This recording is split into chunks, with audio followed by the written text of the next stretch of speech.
Numeral cuesta mucho. Estamos preguntándoles también si el sistema de salud en Colombia es uno de los peores del mundo. ¿Por qué? Porque esto lo dijo el presidente Gustavo Petro. Le leo dos comentarios, Paola, y escuchamos de una vez lo que dijo el presidente. Dice @Alejo Ángel 1200. Numeral cuesta mucho, el sistema de salud no es malo. ¿O por qué será que los que no viven en el país vienen a hacerse tratamientos médicos y con el CISBEN? Ahí sí para ellos no es malo, aunque esto no quiera decir que es el mejor. Dice @Lucas Salce, al piso Luis. Numeral cuesta mucho, la salud en Colombia es mala porque solo dejan formular a los médicos ibuprofeno y acetaminofén. Esto fue lo que dijo el presidente Petro. Fuimos uno de los 20 peores países de 190 y pico en resistir la enfermedad del COVID. ¿Por qué nos dicen entonces que nos funcionó muy bien? Solo hay 20 países con Colombia que tuvieron muy malos resultados. Muy malos resultados. En cambio, los 170 restantes países tuvieron muchísimos mejores resultados que nosotros. Nos están engañando. Murió gente de COVID que podía haber sido salvada porque nuestro sistema de salud no tenía la eficacia suficiente. ¿Qué tan cierta es esta afirmación y con qué evidencia lo dice el presidente Petro? Paola, empecemos de una vez el debate con sus invitados. Sí, Andrea, mire, es que dice el presidente que en promedio una mujer con cáncer de mama es atendida más de 100 días después de detectarse la enfermedad, y estos son varios ejemplos que él da para decir que pues es uno de los peores sistemas en el mundo. Incluso, pues él ha recordado cómo la atención en pandemia para el presidente Petro pues no fue muy buena en el país, y por eso queremos abrir ese debate. En este momento está con nosotros Jonathan García Ruiz. Él es investigador senior del Laboratorio de Innovación en Sistemas de Salud de la Universidad de Harvard. Jonathan, gracias por estar con nosotros. Y bueno, ¿qué decir? ¿Qué opina usted frente a esta afirmación? ¿Somos o no somos uno de los peores sistemas de salud en el mundo? Hola, Paula, ¿cómo estás? Un saludo para todos los oyentes. Estamos increíblemente lejos de ser el peor país en temas de sistemas de salud del mundo. Realmente esta afirmación es completamente falsa, desconoce cualquier tipo de información y de datos que nosotros tenemos sobre cómo medimos hoy los sistemas de salud, y claramente es una forma de poder atacar el sistema de salud que tenemos hoy y que hemos construido en los últimos 30 años. Y pues es desafortunado que un presidente de la República desestime así su propio sistema de salud. Entonces aquí pues sí, el llamado es a tener información que sí sea verídica, que esté ajustada a la realidad, y muchas de las cosas que dijo el presidente, tiene razón. Nosotros tenemos unos problemas muy graves en temas de mortalidad materna, mortalidad infantil, que tienen que ser resueltos a través de una reforma a la salud. Pero de ahí a decir que Colombia está entre los sistemas de salud más malos del mundo es una completa mentira. Sí, bueno, usted dice que sí hay cosas que el presidente dice que pueden ser ciertas. Por ejemplo, ¿cuáles? Sí, por ejemplo, el tema de mortalidad materna y mortalidad infantil, es cierto que nosotros dentro de los países de la OECD ocupamos el último lugar, eso pues claramente responde a una situación más del entorno socioeconómico del país que del sistema de salud. Eso no significa que nosotros no podamos ser mejores, pero claramente se integra dentro de un proceso de crecimiento económico en donde los países, en la medida en que tienen mejores condiciones de vida, pueden ofrecer Ok, también gracias. unos mejores servicios que permitan reducir y evitar este tipo de mortalidades. Si uno mira los números que tiene la OCDE, se compara, digamos, las cifras de Colombia con países como México, países como Sudáfrica, en donde tenemos unas condiciones muy parecidas socioeconómicas. Entonces, lo que nosotros tenemos que hacer es avanzar hacia allá. En eso, digamos, el presidente tiene razón, y este tipo de iniciativas como tener equipos territoriales que visiten a diferentes personas en diferentes territorios es una forma de lograr evitar este tipo de mortalidades que hoy sabemos que pueden lograrse evitar con mejor tecnología y mejor sistema. Pero eso no Sí. significa que entonces por este indicador estamos entonces dentro de los peores países del mundo, porque no es cierto y está muy alejado de la realidad. Está también con nosotros, Andrea, el doctor Michael Bedoya, médico y fisioterapeuta. Quiero preguntarle, doctor Bedoya, si usted considera, como lo dice el presidente Gustavo Petro, que porque mucha gente tenga un carnet de la EPS ya crea que la cobertura es muy buena y que tenemos uno de los mejores sistemas de salud del mundo. ¿Qué decir sobre eso? Bueno, buenas tardes, primero que todo. Bueno, claro está que tener un carnet no es tener cobertura, ¿cierto? Estar afiliado al sistema de salud no necesariamente te garantiza que vayas a acceder a los servicios. Ya el estar afiliado te va a permitir, digamos, por lo menos reclamar.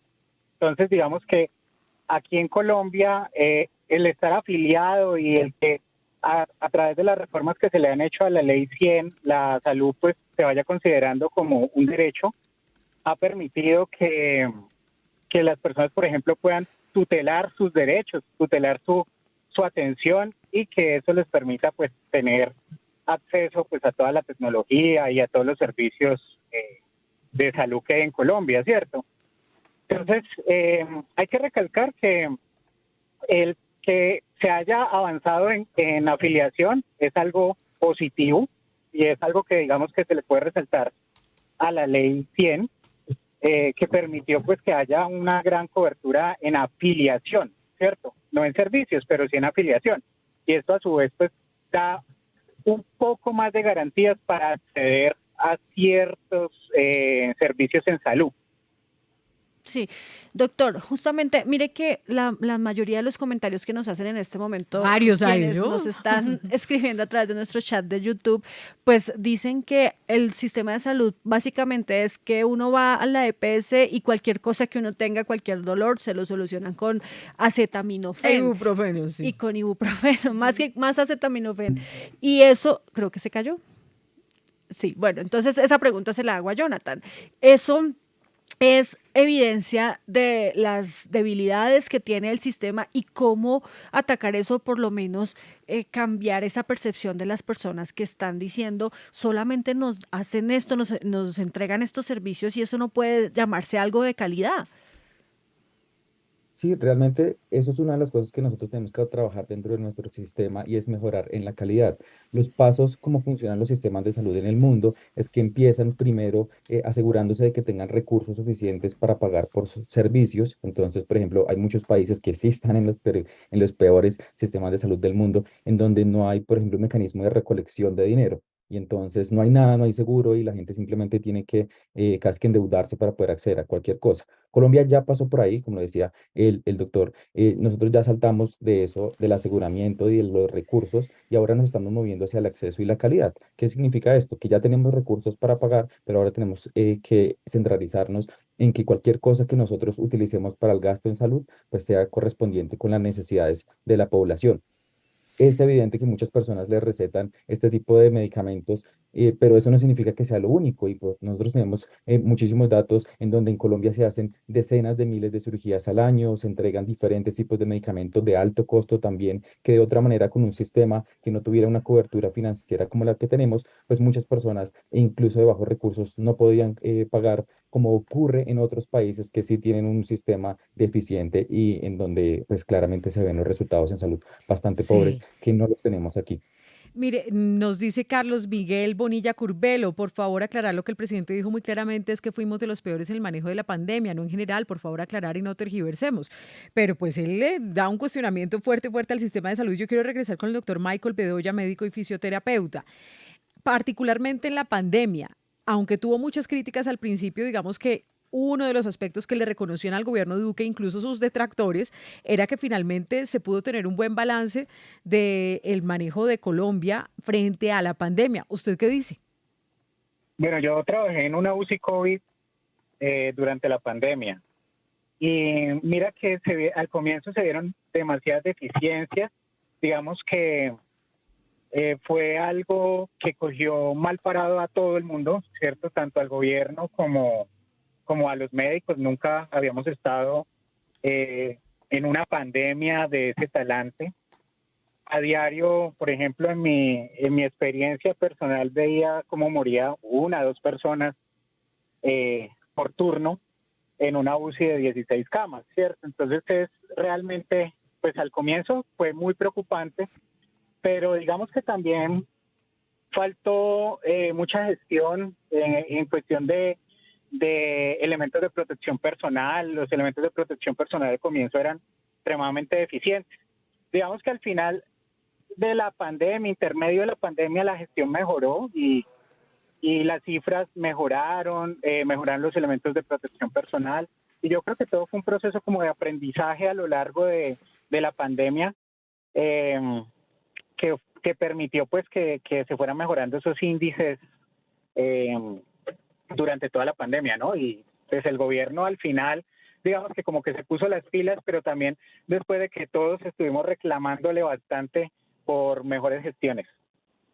Sí, yo quiero regresar con el investigador Jonathan García Ruiz para preguntarle puntualmente entonces, frente a esa propuesta, a ese paquete que lanza con mucha expectativa el presidente Gustavo Petro de lo que serán las reformas en el sistema de salud, si va a alcanzar a mejorar lo que él dice que ahora nos tiene en los peores lugares del mundo, sobre todo porque también la ministra de Salud salió a explicar un poco esas medidas que vienen. ¿Esto será suficiente o no? ¿Usted cómo lo ve?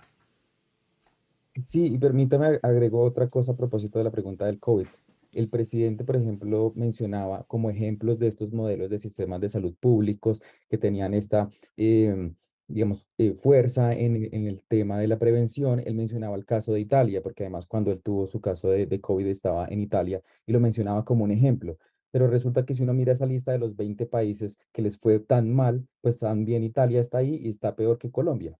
Entonces, ¿cuál es el criterio que utiliza el presidente para decir cuáles son buenos o malos? Cuando por un lado dice que son ejemplos, pero por otro lado dice que los que están en los primeros 20 son sistemas de salud malos y resulta que el mismo ejemplo que él da está dentro de los países más malos. Lo mismo en el tema de cáncer de seno. Él también utilizó ayer en esa intervención el cáncer de seno y dijo que la mortalidad de cáncer de seno en Colombia estaba de puesto 28 entre 48 países. Y resulta que si ustedes miran hoy los datos de la OCDE, no es cierto, el país está en el puesto número 7 y está mejor que otros países que él mencionó que eran ejemplos de prevención y de cobertura en salud y de atención primaria. Entonces, la forma en la cual el presidente está utilizando estas comparaciones internacionales, primero son equivocadas y además son pues realmente, digamos, confunden a los ciudadanos porque pues esa información no es válida. Sí, Ahora, a la pregunta general de cómo esto va a cambiar. Yo les sí. cuento una anécdota. Ahorita esta semana estamos en un congreso internacional de salud pública muy interesante. A Ujú. propósito, pues, la ministra pues no decidió ir, pero desafortunadamente se perdió de muchas conferencias en donde están hablando de iniciativas interesantes de atención primaria. Y una Sí. de ellas fue el caso de Costa Rica, en donde en el país de Costa Rica están utilizando también equipos extramurales para hacer esas atenciones primarias, para ir a las casas, para visitar a las familias, Sí. pero nos contaba que se demoraron 10 años en poder desarrollar un modelo para 5 millones de personas. Claro. No, pues Entonces, es que realmente aquí hay un camino largo. lo que viene es largo sobre este tema, sobre todo para tratar de subsanar lo que está mal, pues hay mucha expectativa y Julio César Mantilla nos insiste que el presidente en ese full que escuchamos, y tiene toda la razón, habla del peor manejo de la pandemia, el listado que referencia el presidente sobre el sistema de salud. Pero a nuestros invitados, muchas gracias por habernos acompañado aquí en Sigue la W. Muy interesante esta discusión. Quedamos muy pendientes y también estamos muy pendientes de lo que se está decidiendo, anunciando desde el Ministerio de Transporte, Cristian, que no descarta que parte del metro de Bogotá sea subterráneo. ¿Qué se sabe hasta el momento? Andrea, buenas tardes. Pues efectivamente el ministro de Transporte, Guillermo Reyes, confirmó que desde el gobierno se pidió a los contratistas de la primera línea del metro de Bogotá que para el 8 de enero se entreguen unos estudios donde se revisen posibilidades, costos, pros y contras de realizar una parte de esa primera línea de forma subterránea, más exactamente por la parte de la Caracas. Según explicó el titular de la cartera de transporte, esto no generará ningún impacto significativo de grandes cambios de costos e igualmente confirmó que la solicitud se hizo debido a que es un posible cambio que se ha analizado con el presidente de la República, Gustavo Petro. Pero Andrea, también hay algo muy importante y es que el gobierno pues le informó al distrito que hay que hacer una revisión de los recursos disponibles para la construcción de la segunda línea del metro de Bogotá. Esto da la actual situación macroeconómica del país, el marco fiscal de mediano plazo y la crisis en los sistemas de transporte masivo.